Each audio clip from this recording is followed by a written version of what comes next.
아름다운 마무리할 수 있게 해주세요. 예수님 이름으로 기도합니다. 아멘. 여러분 안녕하세요. 성입니다. 여러분 오늘은요 하나님 말씀으로 내가 애통하고 근심하면 생기는 일들에 대해서 좀 나눔을 하려고 합니다. 먼저 본문 말씀 먼저 볼게요. 야고보서 4장 8절에서 10절 말씀입니다. 하나님을 가까이 하라. 그리하면 너희를 가까이 하시리라. 죄인들아 손을 깨끗이 하라. 두 마음을 품은 자들아 마음을 성결하게 하라. 슬퍼하며 애통하며 울지어다. 너희 웃음을 애통으로 너희 즐거움을 근심으로 바꿀지어다. 주 앞에서 낮추라. 그리하면 주께서 너희를 높이시리라.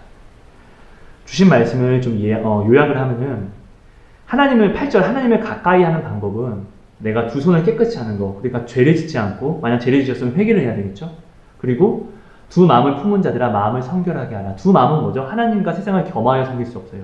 내가 하나님께 나아올 때는 그냥 하나님께 내가 예배를 드리러 나왔다고 하나님과 가까워지는 게 아니라 내가 두 마음을 품은 것, 내 뜻과 내 생각과 세상의 경험, 이런 모든 것들을 내가 버리고 오직 하나님만을 바라봄으로 내가 나와야만 된다는 거예요. 이게 하나님을 내가 지금 가까이 합니다 라는 상태가 되는 거예요. 자, 여러분 우리는 한번 점검해 볼 필요가 있어요. 내가 하나님께 하나님의 뜻을 구합니다 라고 해서 우리는 나와서 기도를 하는데 사실 이 기도가 하나님의 뜻을 구하는 게 아니라 사실은 내가 이미 정답을 다 정해놓고 와서 하나님께 예의상 하나님의 뜻을 구합니다 라고 하면서 하나님 빨리 이거 내놓으세요. 이거 아니면 다른 거 주시면 이거 응답 아니에요. 이렇게 발람처럼 이렇게 막 하나님 앞에 점치는 기도를 내가 하려고 이렇게 하고 있지는 않았는지를 우리는 좀 점검해 볼 필요가 있습니다. 자, 9절입니다. 자, 두 손을 내가 깨끗이 회개함으로 두 마음을 품은 것을 내가 오직 하나님을 바라봄으로 내가 나오는 이 자체가 하나님을 가까이 하는 상태라고 말씀을 드렸잖아요. 그죠? 근데 이렇게 하게 되면은 내 마음이 애통이 될 수밖에 없죠. 근심이 될 수밖에 없죠. 왜냐면은, 나는 진짜로 지금 내가 사랑하는 사람들을 위해서 나는 이것이 필요한데, 내가 사실 하나님 말씀보다 이 세상 경험으로 내가 이것을 하게 되면 이것이 오고 그러면 내 자녀들을 먹일 수 있어. 이 자체가 지금 말씀이 내 안에 들어있는 게 아니잖아요. 생사화복은 이런 세상의 경험이 아니라 하나님이 하시는 건데 내가 여기에 지금 딱 걸려있는 거예요. 근데 이렇게 걸려있는 것 자체도 은혜죠. 하나님이 붙잡아 주시니까 내가 세상에 떠밀려 내려간 게 아니라 붙잡혀 걸려있는 거니까요. 그럼 이 자체를 내가 어떻게 해요? 부인해야죠. 나를 부인해야죠. 이게 저번 가정예배 시간에 이렇게 나한테 올라오는 이 모든 생각을 내가 부인하고 십자가를 지는 것, 이것이 먼저 내가 나를 의를 위하여 하나님의 말씀으로 내가 나를 핍박하고 박해하는 행위라고 했어요. 이렇게 하게 되면은 천국이 나의 것이 되는 거예요. 1차적으로 내가 내 안에서 올라오는 내 생각을 핍박하고 박해하는 이 부인하고 십자가를 지게 되면은 다음에 성령님이 내게 오셔서 나를 인도하시는데 세상에서 핍박과 박해를 받는 진짜 천국이 나의 것이 되는 그때 증거를 주세요. 하지만 이때 이것을 내가 두려워할 필요가 없는 게 이 증거를 받을 때는 반드시 반대로 그리스도인들은 나를 사랑하는 증거를 또한 보여주세요. 그러니까 하나님은 정말로 그때 되면은 엄청난 이렇게 성령이 인도하시는 세상의 핍박과 박해를 받는 이 증거가 내게 올 때는 나에게 아픔도 있지만 거기에 대한 이 아픔보다 더 큰 증거로 그리스도인들이 나를 인정해주고 사랑해주고 소중히 여겨주시는 하나님이 사랑하는 자는 반드시 하나님의 자녀들이 또한 사랑을 하는 거니까요. 이렇게 되는 것이에요. 그러니까 우리는 말씀으로 내가 나를 부인하는 삶을 산다는 자체가 세상적으로 올라오는 내가 이루고 싶은 모든 것들을 내가 몰아내는 이 삶 자체가 슬퍼하며 애통하는 거잖아요. 근데 여러분 보세요. 이 자체가 지금 내 마음에 올라오는 내 생각을 내 마음에 내 뜻을 이루면 내 마음이 풍족해져요. 그죠? 하지만 내 안에 올라오는 내 생각을 내가 하나님의 말씀으로 버리잖아요. 부인하잖아요. 그럼 내 마음에 풍족함이 있나요? 풍족함이 없어요. 이게 바로 심령이 가난한 거예요. 심령이 가난한 자는 무엇이죠? 천국이 그들의 것이다. 이렇게 되는 거예요. 그러니까 내가 하나님의 말씀을 내가 믿고 두 마음 품은 것을 하나님 말씀만 오직 더욱더 바라보므로 나를 치며 올라오는 모든 생각들을 부인하고 하나님을 바라보려고 하는 이 하나님을 가까이 하는 이 상태가 천국이 나의 것이 되는 심령이 가난한 자의 상태라는 것이죠. 자, 이렇게 되면은 10절 주 앞에서 낮추라. 그리하면 주께서 너희를 높이시리라. 주 앞에서 낮춘다는 것이 무엇일까요? 하나님을 경외함을 이야기해요. 하나님을 경외하지 않고 그냥 알게 되면 하나님을 우습게 아는 거예요. 이스라엘 백성이 전에도 뭐 많이 나누었지만 하나님을 경외함으로 알지 않으니까 하나님을 우습게 알잖아요. 하나님의 살아계심도 알고 하나님의 기도를 들으시는 하나님인 것을 알면서도 어떻게 하죠? 우상 숭배도 하고 이렇게 되는 거예요. 그러니까 하나님을 경외함으로 알면은 하나님을 두렵고 떨림으로 경외함으로 알게 되면은 절대로 이렇게 이런 짓을 할 수가 없어요. 그러니까 내가 하나님 앞에 낮춘다는 것은 하나님을 경외하고 매사 어저께 나눴던 가정 예배처럼 내가 매사 하나님을 의식함으로 내가 나아가는 이 삶을 산다는 이 자체가 내가 하나님을 경외하는 거고 하나님을 경외한다는 것은 내가 하나님 앞에 나를 낮춘다는 거예요. 그렇게 되면 어떻게 10절? 내가 나를 낮추면 하나님이 나를 높이세요. 그러니까 내가 나를 낮춘다는 것 자체가 내가 스스로 높이려고 하는 게 아니라 내가 나를 비운다는 것을 이야기하는 거예요. 내 마음의 풍족함을 나도 이루고 싶은 뜻이 있겠죠. 높아지고 싶겠죠. 하지만 이것을 어떻게 해요? 비운다는 거예요. 하나님의 말씀으로. 그럼 하나님이 나를 높이신다는 거예요. 이게 얼마나 지혜로운 거냐면은 사람의 능력으로 올라가게 되면은 이것을 반드시 어떻게 하죠? 사람이 나보다 힘센 사람이 나를 끌어내릴 수 있지만 하나님이 나를 세우면은 사람과 사단이 나를 끌어내릴 수가 없어요. 여러분 우리가 이것을 좀 다 아는 것이니까 이것을 우리가 좀 생각하고 늘 우리는 사실 그렇기 때문에 늘 우리는 매일매일 근심하고 애통하는 아픔이 있어야 돼요. 만약에 내가 지금 여러분 전쟁 때는 화평이 있습니까? 기쁨이 있을 수 있을까요? 막 즐거움이 있을 수 있을까요? 지금은 여러분 우리는 이 땅 나그네라는 것을 반드시 기억해야 돼요. 나의 나됨을 알아야지 내가 하나님의 은혜를 알 수 있습니다. 우리는 지금 이 땅 나그네입니다. 지렁이입니다. 티끌입니다. 그 사단은 하나님이 계시다는 것은 사단이 있다는 증거입니다. 하나님이 졸지 않고 주무시지도 않고 우리를 지켜보신다는 것은 사단도 영이니까 졸지 않고 뭘 먹지 않아도 산다는 것입니다. 사단도 예수님이 우리를 몸과 마음과 뜻과 목숨을 다하여서 사랑하신 것처럼 사단도 몸과 마음과 뜻을 다해서 우리를 넘어뜨리려고 한다는 것. 우리 이거 모르지 않습니다. 사단이라는 존재가 있기 때문에 우리는 내가 원하든 원하지 않든 영적 전쟁인 상태입니다. 그렇죠? 그럼 이 전쟁 상태에서 우리가 오늘 근심하지 않고 애통함이 없다고 하는 것은 내가 지금 세상에 빠져 있겠다는 증거가 되겠죠. 여러분 오늘 여러분 어떻습니까? 오늘 이 하루를 살면서 얼마나 애통함에 근심하겠습니까? 여러분 이 애통과 근심이 나를 위한 애통과 근심이 그러니까 내 뜻, 세상의 뜻을 위한 이런 근심과 애통이 되지 마십시오. 아 이거 해야 되는데 빨리 이거 줘야 되는데 이런 애통과 근심이 되지 마십시오. 오히려 내가 이것을 버릴 때 이것을 버리고 내가 하나님께 나아올 때 내가 하나님의 일을 하게 되면은 하나님이 내 일을 해주시는 겁니다. 이게 그리스도인들의 엄청난 능력입니다. 근데 하나님이 내 일을 해주시면 어떻게 되냐고요. 하나님이 해주시는 모든 일은 세상이 무너뜨릴 수 없습니다. 하나님만 무너뜨릴 수 있습니다. 얼마나 지혜롭습니까? 그렇죠?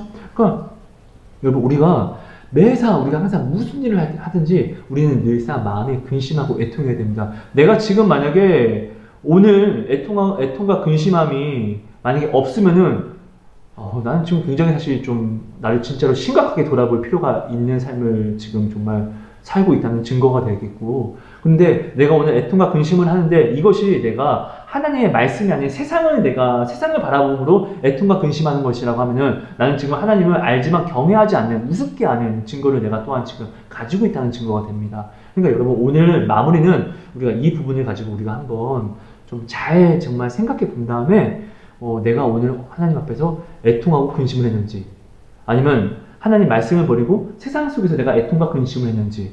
여러분 세상 속에서 애통과 근심을 하게 되면은 나는 지금 하나님을 바라보지 않음이 증거가 될 거고, 하나님께 나와서 내가 세상을 버림으로 애통과 근심을 하게 되면은 이게 심령이 가난한 거라고 이야기했잖아요. 이게 영적인 금식입니다, 여러분. 우리가 이스라엘 백성이 아침, 점심, 저녁을 굶으면서 기도를 했지만 하나님 앞에 그들이 한 금식 기도가 받아지지 않았어요. 그죠? 자, 오늘 나의 뜻이 내가 이루고 싶은데 내 뜻을 이루고 싶은 이 모든 내 뜻을 이루고 싶은 이 마음의 풍성함을 내가 하나님의 말씀을 버린다는 이 자체가 영적인 내 영혼의 금식, 그러니까 내 육신적인 금식을 내가 행함으로 하나님이 내 영혼을 채워주는 그런 은혜를 있습니다. 우리가 실제로 금식할 때 내 육신의 혈기와 내 모든 것을 다 버리면서 내 영혼이 깨어나고 내 영혼이 살찌게 되잖아요. 기도 응답을 받게 되잖아요. 하나님의 응답을 먹잖아요. 영적으로요. 이런 것처럼 내가 오늘 이렇게 내 뜻을 버리고 근심하며 애통하면서 나아오는 이 자체가 이것을 하나님이 진짜로 받아주신다면 이것이 바로 또한 금식이 된다는 것을 우리는 알아야 됩니다. 요즘에 금식은 요즘에 뭐 밥 먹는 금식보다 요즘에 뭐 미디어 금식, 뭐 인터넷 금식, 뭐 TV 금식 이렇게 많이 하잖아요. 내가 밥보다 더 중요하게 여기는 것들, 밥보다 더 믿고 좋아하는 것들을 오히려 금식하는 이것도 금식이잖아요. 그러니까 이런 금식인 것이죠. 내가 원하는 뜻, 내 경험, 내가 이루고 싶은 모든 것들을 어떻게 해요? 말씀으로 내가 버리고 내 마음의 풍족함을 버리고 하나님께 나아오는 것. 이것을 내가 진짜로 진정한 마음으로 내가 하나님께 나아와서 하나님이 이것을 받아주시면 이것이 또한 금식이 되는 것이고, 이런 금식이 바로 심령이 가난한 자의 증거이고, 심령이 가난한 자는 반드시 천국이 그의 것이 되는 것입니다. 여러분 말씀이 좀 복잡했고 좀 제가 설명을 잘 못해서 많이 좀 어려움이 있었을 것 같은데요. 이 부분들 여러분 꼭 기도로서 한번 다시 한번 묵상해 주시고, 말씀이 이해가 좀 안 되시는 분들이 있다면은 다시 한번 이 나눔 길지 않으니까 한 번 더 봐주시면서 그렇게 기도로서 하나님께 사모하면 하나님이 반드시 또한 알려주실 거예요. 그러니까 저는 아무래도 부족하지만 이 모든 것을 허락을 받고 제가 또 나누는 것이기 때문에 반드시 그렇게 하나님이 은혜를 주실 거예요. 그러니까 여러분들이 그 하나님이 성령님이 여러분 안에서 새겨주시는 그 울림을 가지고 여러분 하루를 꼭 마무리해 주시기를 부탁드리겠습니다. 여러분 정말 부탁드립니다. 여러분 정말로 가정예배를 정말 하나님께 온전한 마음으로 드리게 되면은 우리의 삶이 달라질 수밖에 없습니다. 정말로 달라집니다.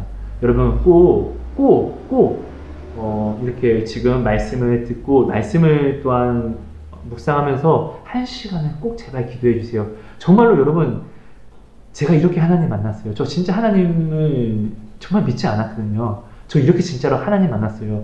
물론 저는 그때 혼자 스스로 막 이렇게 하다 보니까 누군가가 저한테 이런 이야기를 해줄 사람도 없었거든요. 그러니까 5년 조금 넘게 이런 세월이 좀 그런 시간이 좀 있었지만, 부족하지만 제가 여러분에게 기도로서 말씀을 드리고, 또 제가 하나님께 이걸 나누기 전에 기도로서 허락을 받을 때 하나님께 어떤 약속을, 정말 뭔가 약속을 받고 제가 이렇게 나누는 것이거든요. 그러니까 여러분 꼭 정말로 1시간씩 꼭 기도로서 마무리를 해주시고, 주기도문으로 꼭 이렇게 예배를 마무리해 주시고, 그리고 평안히 쉬시기를 정말로 부탁드립니다. 여러분, 그리고 가정 예배를 드릴 때 그냥 하루 일과를 그냥 무작정 마치면 그냥 드리는 이렇게 하지 마시고, 시간을 정해놓고, 예배는 어떻게 내가 준비하고 드리냐에 따라서, 어떻게 얼마나 더 큰 정성으로 내가 드리냐에 따라서 하나님이 받으시는 게 틀립니다.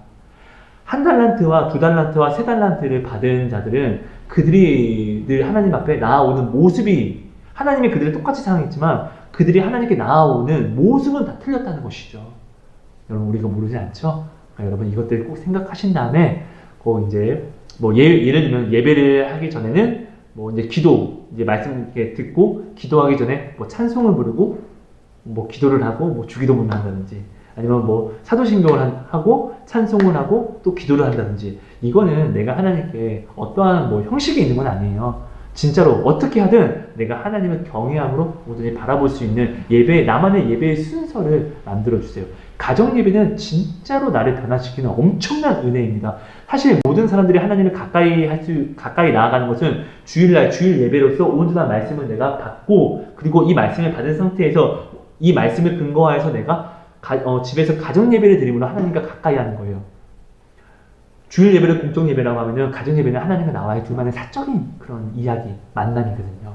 그래서 사실 우리는 가정 예배로서 하나님과 굉장히 친밀해질 수 있어요. 여러분, 가정 예배는 정말 축복입니다. 이 축복을 정말 누려주세요. 네, 여러분 감사합니다. 사랑하고 축복합니다. 하나님 고맙습니다. 오늘 주신 모든 말씀이 우리 마음에 온전히 새겨져서 정말 우리가 정말 주 안에서 변화될 수 있도록 울림과 찔림을 허락해 주세요. 심령이 가난해지는 그 은혜를 하나님 울림과 찔림을 허락해 주셔서 내가 이제 애통하고 근심하게 해주세요. 이 시대는 하나님이 기뻐하기보다 하나님이 분노하는 시대임을 우리가 아오니, 하나님, 내가 사랑하는 하나님이 분노하는데 나는 이 시대를 혹시 희희낙낙거리며 좋아하고 사랑하고 웃으며 지내고 있지 않습니까? 오히려 지금 내 마음을 더욱더 치면서 더욱더 애통과 슬퍼함으로, 우리 하나님이 분노하셨는데 나도 당연히 우리 하나님의 마음으로 내가 가지고 가서 이 하루를 그리고 모든 사람을 대하며 나아가는 정말 하나님의 자녀, 하나님의 상속자로서 살아갈 수 있도록 저희를 인도해 주시고 이끌어 주세요. 하나님 너무나 사랑합니다. 하나님 너무나 감사합니다. 예수님 이름으로 기도합니다. 감사합니다. 여러분 사랑하고 축복합니다.